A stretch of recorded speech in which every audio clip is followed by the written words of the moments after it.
जानते हैं कि कोलेजन ब्रेकडाउन की वजह से स्किन में ऑक्सीडेटिव डैमेज और फ्री रेडिकल्स के इकट्ठे होने की वजह से स्किन का ग्लो समय के साथ कम होने लगता है और आपकी स्किन लूज पड़ जाती है, सैगिंग होने लग जाती है और उस पर डलनेस आने लगती है।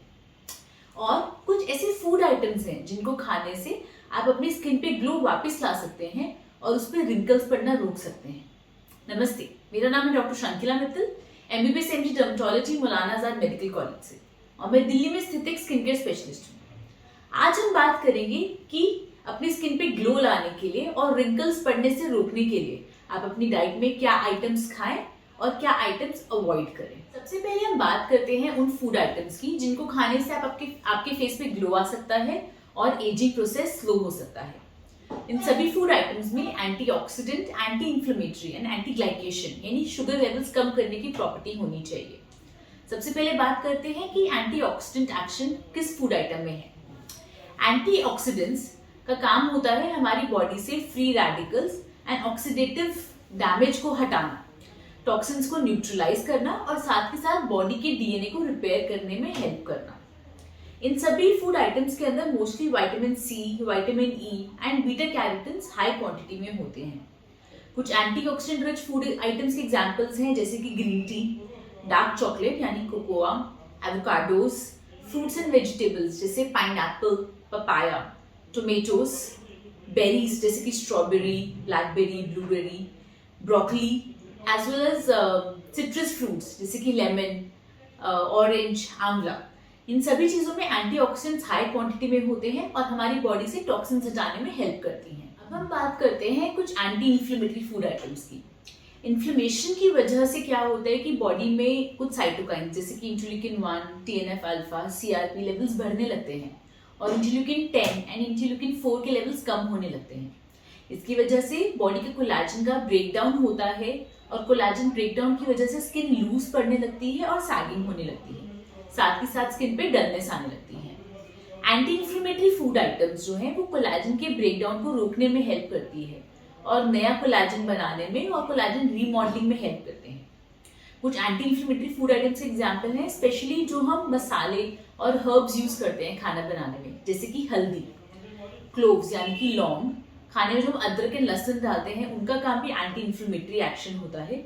इसके अलावा onions and high fibre diet जैसे कि हर मील के साथ अगर आप सैलेड्स लेते हैं तो सैलेड्स का भी एंटी इंफ्लेमेटरी एक्शन होता है। Green tea and black T, उसके अलावा omega 3 fatty acid rich food जैसे कि अखरोट, फिश, फ्लैक्स सीड्स, इनका भी एंटी इंफ्लेमेटरी एक्शन होता है। इसके बाद हम बात करते हैं उन फूड आइटम्स की जो हमारे पेट में हेल्दी बैक्टीरिया को मेंटेन करने में हेल्प करते हैं। हम सभी के गट में यानी पेट के अंदर कुछ ऐसे बैक्टीरियाज होते हैं जो बॉडी के लिए ज़रूरी होते हैं और वो हमारी बॉडी और स्किन के बैलेंस को बनाए रखने में हेल्प करते हैं। इन बैक्टीरियाज की वजह से हमारी बॉडी के अंदर जो इन्फ्लेमेशन हो रही है वो कंट्रोल में रहती है, स्किन का बैरियर मेंटेन रहता है और स्किन डैमेज नहीं होती। तो ज़रूरी है कि हम उन फूड आइटम्स को अपनी डाइट में इंक्रीज करें जो इन बैक्टीरियाज को मेंटेन करने में हेल्प करते हैं ताकि स्किन पे ग्लो बना रहे और साथ साथ एजिंग ना हो। इसके एग्जांपल्स हैं, सबसे पहले तो high fibre diet. High fibre diet जैसे कि छिलके के साथ जो गेहूं का आटा है वो वाला आटा यूज करना, साथ साथ हर मील के साथ एक बड़ी प्लेट सैलेड की लेना। इसकी वजह से ये प्रीबायोटिक का काम करता है और गट के बैक्टीरिया को मेंटेन करने में हेल्प करता है। और इसके अलावा आप कुछ प्रोबायोटिक्स अपनी डाइट में ले सकते हैं। प्रोबायोटिक्स के अंदर ऑलरेडी ये नेचुरल बैक्टीरिया होता है, ये मोस्टली फर्मेंटेड फूड प्रोडक्ट्स में होता है जैसे कि दही में, योगर्ट में या फिर किमची में, जो लोग घर में फर्मेंट करके बनाते हैं उनके अंदर ये फर्मेंटेड बैक्टीरियाज होते हैं जो हमारे गट के हेल्दी बैक्टीरिया को मेंटेन करने में हेल्प करते हैं। इसके बाद सबसे ज्यादा इंपॉर्टेंट है अपने खाने में शुगर को कम रखना। Best anti wrinkle diet and best glow diet वो होती है जो आपके शुगर लेवल्स को बढ़ने ना दे, साथ साथ जो आपके खाने में शुगर है उसके एब्जॉर्प्शन को कम करे और जब आप उस खाने को पका रहे हो तो उसमें और हार्मफुल शुगर प्रोडक्ट्स ना बने। जब भी अब आप कुछ खा रहे हैं तो छोटी मील्स लें, एक साथ बहुत ज़्यादा ना खाएं और लो ग्लाइसेमिक इंडेक्स फूड लें, जैसे कि फाइबर ज़्यादा लें, पॉलीअनसैचुरेटेड फैटी एसिड्स लें और सैचुरेटेड फैट्स अवॉइड करें।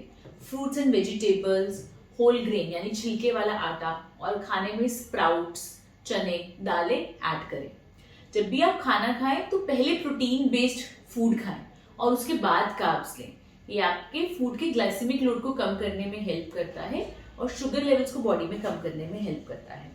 और साथ ही साथ कुछ ऐसे फूड आइटम्स डाइट में ऐड करें जिनका एंटी ग्लाइकेशन का काम हो, यानी फूड बॉडी के अंदर शुगर लेवल्स बढ़ने ना दे, उस तरह से काम करे। इसके अंदर सबसे इंपॉर्टेंट है हर्ब्स एंड स्पाइसेस, यानी जो हम खाने में मसाले यूज कर रहे हैं, जैसे कि हल्दी, लहसुन, अदरक, लौंग, ये सभी आपके खाने की शुगर लेवल्स को कम करने में हेल्प करते हैं। उसके अलावा जो आप काली मिर्च इस्तेमाल करते हैं, जीरा इस्तेमाल करते हैं खाना बनाने में, साथ साथ टोमेटो पेस्ट होता है जो, वो भी एंटी ग्लाइकेशन का काम करता है और हेल्दी होता है।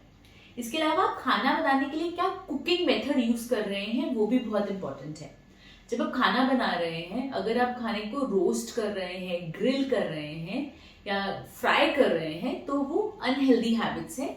वो आपके खाने में AGE यानी एडवांस्ड ग्लाइकेशन एंड प्रोडक्ट्स, जो हार्मफुल केमिकल्स होते हैं, उनका लेवल इंक्रीज कर देते हैं, जिसकी वजह से खाना और अनहेल्दी हो जाता है। जबकि अगर आप खाना बनाते समय उसको स्टीम करें या बॉईल करें तो वो AGEs यानी एडवांस ग्लाइकेशन एंड प्रोडक्ट्स बनने नहीं देता और खाने को हेल्दी रखता है।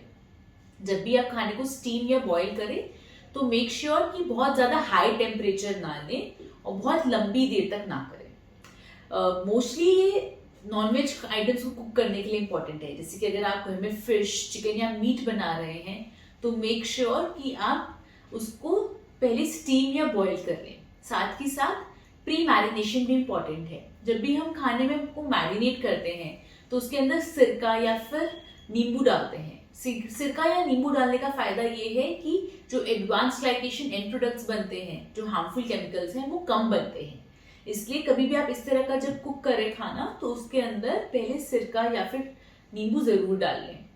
जब हम दालें कुक कर रहे हैं, दाल बना रहे हैं या नॉर्मल सब्जी बना रहे हैं, तो ये चीजें इतना मैटर नहीं करती। चाहे आप स्टीम करें, बॉईल करें या हाई टेम्परेचर भी यूज करें, वो उसको ज्यादा चेंज नहीं करता और वो तब भी हेल्दी ही रहती है। साथ ही साथ आप अपनी डाइट में कार्बोहाइड्रेट्स, जो अच्छे कार्बोहाइड्रेट्स हो, जिसमें कार्ब्स के साथ साथ हाई फाइबर और प्रोटीन हो, उनको ऐड करें, जैसे कि बीन्स, दालें, स्प्राउट्स, शिमला मिर्च, छिलके वाला गेहूं का आटा, इनको अपनी डाइट में ऐड करें।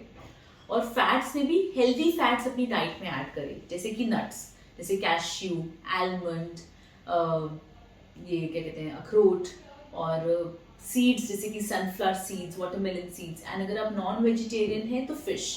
इन सभी चीज़ों में फैटी एसिड्स होते हैं, जैसे कि ओमेगा 3 फैटी एसिड्स, जो हमारी बॉडी के लिए हेल्दी होते हैं। और साथ साथ कुछ माइक्रो न्यूट्रिएंट्स भी होते हैं, जैसे कि कॉपर एंड जिंक, जो कोलाजन बनाने में हेल्प करते हैं। साथ ही साथ ये स्किन को मॉइस्चराइज करने में, हाइड्रेट करने में और रिपेयर करने में हेल्प करते हैं।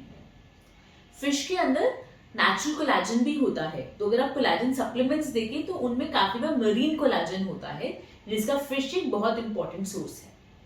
अब हम बात करते हैं उन फूड आइटम्स की जिनको आपको अवॉइड करना चाहिए, ताकि आपकी स्किन पे ग्लो रहे, एजिंग ना हो और आपकी बॉडी में टॉक्सिन्स कम से कम बने। आप अपनी डाइट में fried food items and refined sugar avoid करें। आपके खाने में जितना ज्यादा फैट एंड ऑयल कंपोनेंट होगा या जितने ज्यादा शुगर्स होंगे, उतना ज्यादा इन्फ्लेमेशन होगा और उतनी ज्यादा एजिंग होगी। साथ ही साथ हाई ग्लाइसेमिक इंडेक्स फूड, जैसे कि मैदे से बनी हुई चीजें, पिज्जा, पास्ता, बर्गर और सभी प्रोसेस्ड फूड आइटम्स को अवॉइड करें। इसके साथ साथ अगर आप नॉन वेजिटेरियन हैं तो रेड मीट को अवॉइड करें and grilled meat, grilled chicken, bacon, जो सॉसेजेस एंड कोल्ड कट्स आते हैं, उनको अवॉइड करें, क्योंकि एक तो ये बहुत ज़्यादा प्रोसेस्ड होते हैं, इनको अंदर बहुत ज़्यादा प्रिजर्वेटिव्स डले होते हैं और साथ ही साथ इनका ग्लाइसेमिक लोड भी ज़्यादा होता है and advance glycation end products भी ज़्यादा होते हैं, जिसकी वजह से एजिंग बहुत फास्ट होती है। अल्कोहल एंड स्मोकिंग अवॉइड करें।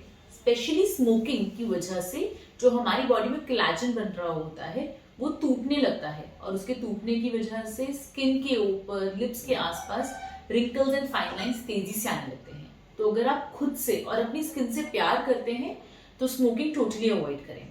बहुत ज़्यादा स्ट्रेस ना लें, क्योंकि स्ट्रेस भी एजिंग प्रोसेस को तेज कर देता है और स्किन को डल करने लगता है।